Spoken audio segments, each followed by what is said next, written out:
মুহূর্তে আমরা বাগনান থেকে প্রায় 250 কিলোমিটার রাইড করে একটা পেট্রোল পাম্পে দাঁড়িয়ে আছি, এই যে ইন্ডিয়ান অয়েল।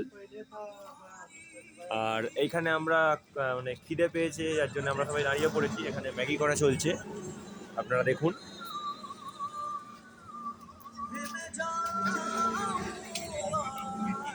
অক্ষয়দা একটু সাইড দিয়ে দাও, দর্শকদেরকে দেখিয়ে দিই।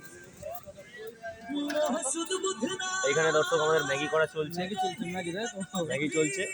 এখানে হালকা করে সাউন্ড সিস্টেমের ব্যবস্থা করা রয়েছে। আর এইখানে আমাদের বাইকগুলো ঠিক এইরকম ভাবে দাঁড়িয়ে আছে।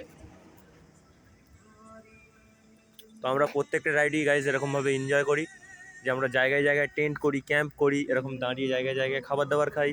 এর মতন আনন্দ আমরা কোথাও পাই না। তো যারা যারা কখনো পরবর্তীকালে যদি বিআরএল এর সঙ্গে রাইড করতে চান, অবশ্যই আমাদের সঙ্গে যোগাযোগ করতে পারেন। আমার এই নাম্বারে হোয়াটসঅ্যাপ, ফেসবুক, ইনস্টা সবই আছে। তো টাটা গাইস, আবার অন্য কোনো ব্লগে আপনার সঙ্গে দেখা হচ্ছে।